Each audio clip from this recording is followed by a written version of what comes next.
Welcome to World Epic History, where we uncover the defining moments that shaped civilizations. Today, we journey to the year 1571, when the calm waters of the Mediterranean erupted into one of the most consequential naval battles in human history, the Battle of Lepanto. This was more than a struggle for territory. It was a clash of cultures, beliefs, and empires. The Christian West and the Muslim East met in a confrontation that would decide the fate of the Mediterranean world. A battle of courage, strategy, and destiny, one that echoed across centuries. Let us witness how history was written upon the waves.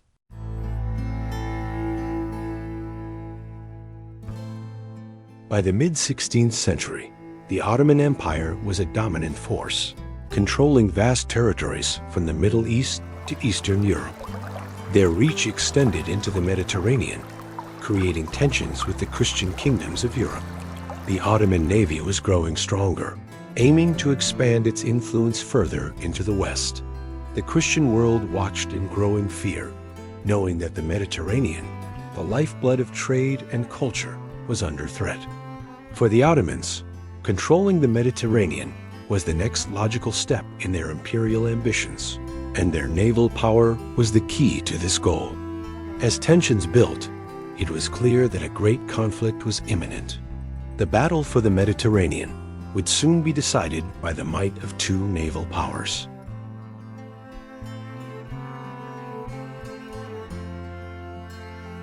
In response to the Ottoman threat, Pope Pius V called for the formation of the Holy League in 1571. This was an alliance of Christian nations, including Spain, Venice, and the Papal States. The purpose was clear: to unite against the growing Ottoman power and secure the Mediterranean for Christianity. The leaders of these nations understood that this was not merely a battle for territory, but for the survival of their culture and faith.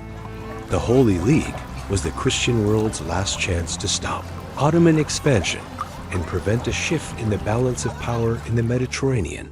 As the Christian fleet assembled, so did the hope of a united Christendom standing together against a common enemy.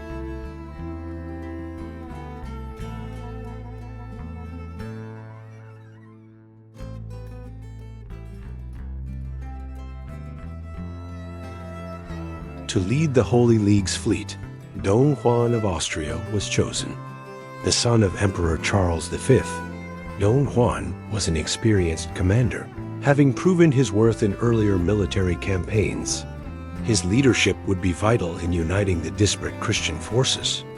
As the fleet gathered in preparation for battle, Don Juan inspired confidence and determination among his sailors. His charisma was matched only by his resolve, and he became a symbol of hope for Christendom. The challenge ahead was immense, but with Don Juan at the helm, the Christian forces believed they had a chance to turn the tide in their favor.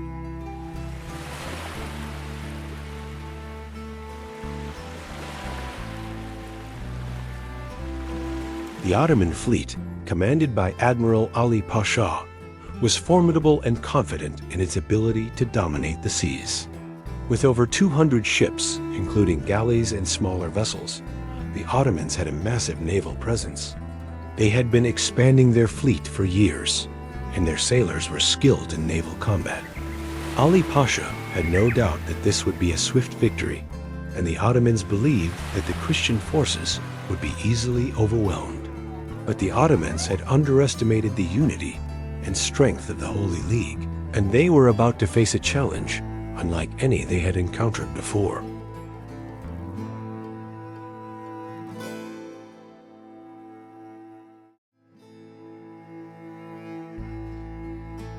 On October 7, 1571, the Christian and Ottoman fleets met in the Gulf of Patras, Greece.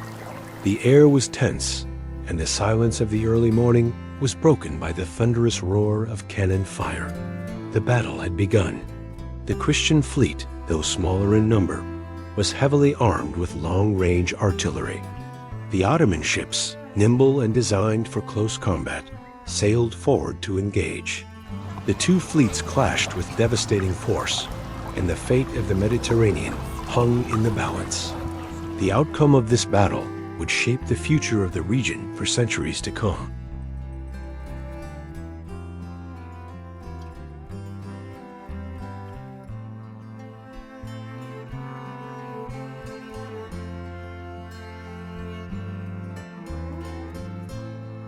The battle's fiercest fighting took place at the center, where the two flagship vessels, Don Juan's Real and Ali Pasha's Sultana, squared off. Each ship became a symbol of their commander's resolve. Don Juan led the charge, rallying his men with unmatched energy, while Ali Pasha, determined not to yield, ordered his fleet to close in. The center of the battle saw desperate, close-quarters combat as both fleets fought to control the most strategic part of the battlefield. The outcome of this intense struggle would decide the fate of the battle, and ultimately, the Mediterranean itself.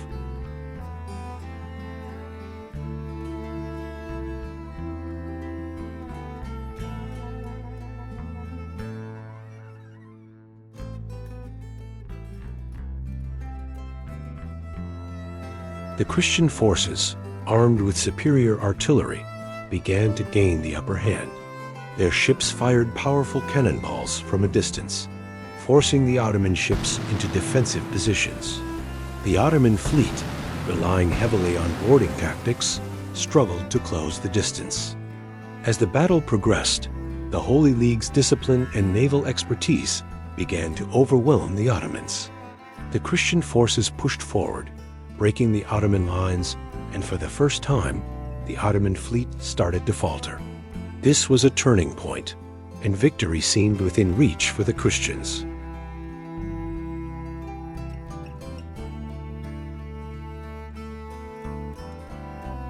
Among the chaos of battle, acts of heroism emerged. Spanish galleasses, large and powerful, led the charge against the Ottoman ships, their cannons thundering with deadly accuracy.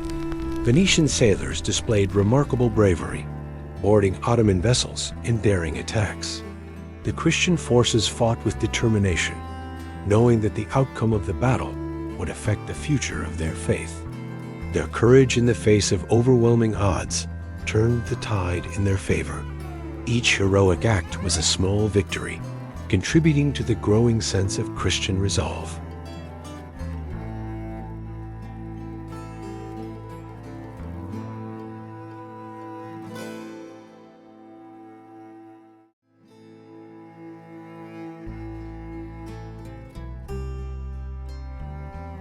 As the battle wore on, the Ottoman fleet began to crumble.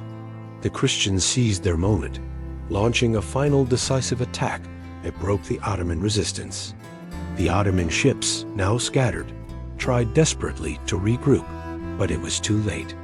The Christian fleet, encouraged by their success, pressed forward with relentless force. The Sultana, once the pride of the Ottoman navy, was surrounded and captured. Ali Pasha, the Ottoman commander, was killed in the chaos, marking the symbolic end of Ottoman dominance in the Mediterranean.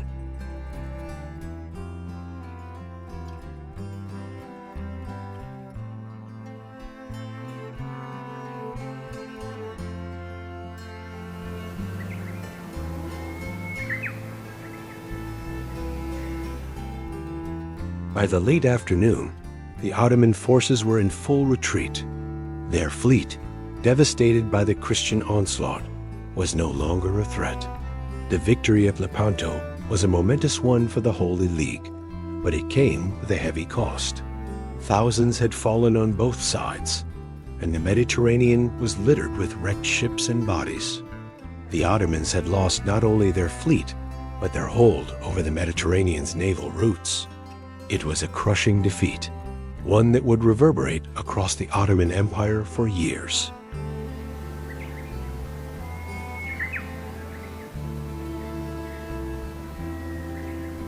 The defeat of Ali Pasha and the loss of his flagship marked the collapse of the Ottoman fleet's central command. The Sultana, the pride of the Ottoman navy, had been captured, and the loss of its commander sent a devastating blow to Ottoman morale. Ali Pasha's death symbolized the fall of Ottoman authority in the Mediterranean, and the Ottoman navy would never fully recover from the loss. The Holy League's victory was not just a military triumph, it was a blow to the very heart of Ottoman naval power.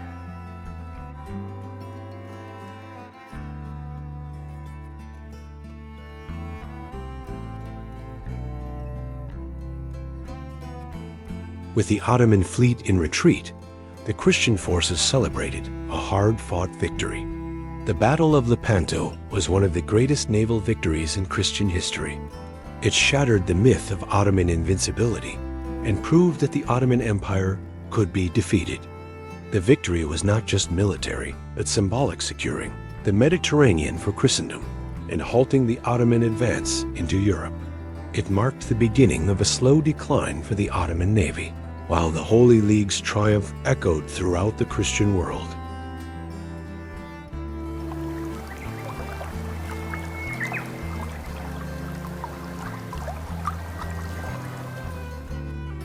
The immediate aftermath of the Battle of Lepanto was one of mixed emotions. Victory was sweet, but the cost in human lives was immense. Thousands of sailors had perished in the battle, and many more were wounded. The wreckage of ships and bodies littered the Mediterranean. Despite the triumph, the Christian forces were also burdened by the consequences of their success, caring for the wounded and preparing to defend their gains. The battle may have been won, but the war for control of the Mediterranean was far from over.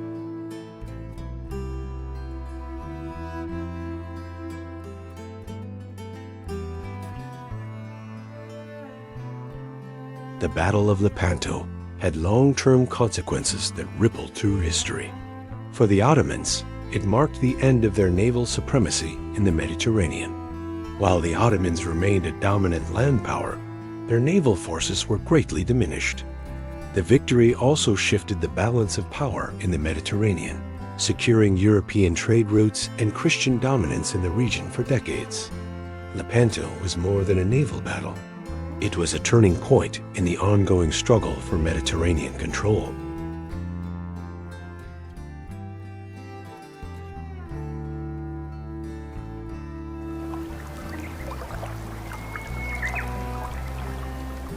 In the years following the battle, the victory at Lepanto became a symbol of Christian unity and resistance. Artists, poets, and historians celebrated the triumph, and it was commemorated in religious rituals and public ceremonies. The Holy League's victory was seen as a sign of divine favor, with many attributing the outcome to the intervention of the Virgin Mary, who was believed to have aided the Christian forces in their hour of need. The memory of Lepanto would live on in the hearts of generations to come.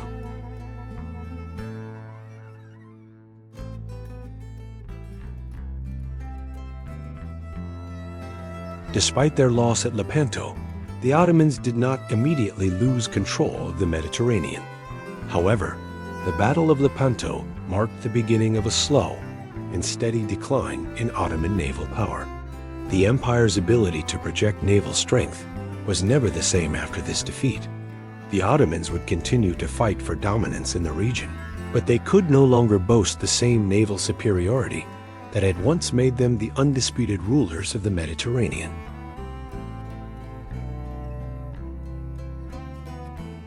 The Holy League, though short-lived, left a lasting legacy. Their victory at Lepanto was seen as a moment of divine intervention and a reaffirmation of Christian power in the Mediterranean. The alliance was dissolved shortly after the battle, but the impact of their triumph remained. The Holy League's success at Lepanto demonstrated the importance of unity in the face of external threats. It became a symbol of what could be achieved when Christian nations put aside their differences and united for a common cause.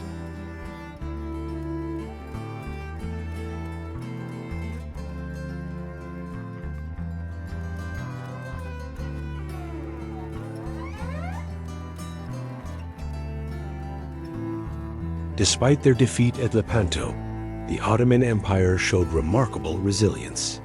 They rebuilt their navy and continued to play a significant role in Mediterranean affairs.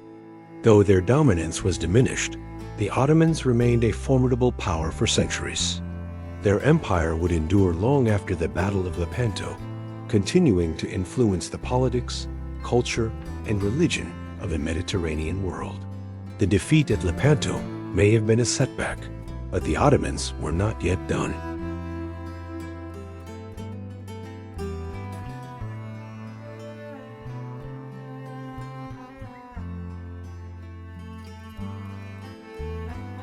The Battle of Lepanto was more than just a naval confrontation. It was a clash of civilizations.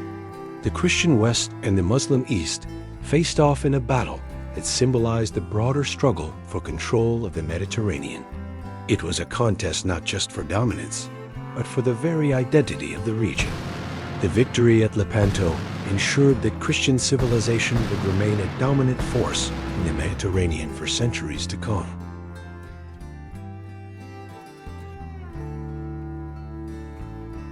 Today, the Battle of Lepanto is remembered as one of history's defining moments. It reshaped the Mediterranean world and left an indelible mark on European and Ottoman history. The victory of the Holy League remains a symbol of unity, courage, and faith. It reminds us that history is shaped by moments of collective resolve, when civilizations come together to protect their values and way of life. The battle continues to inspire and educate, teaching us the importance of standing united in the face of overwhelming odds.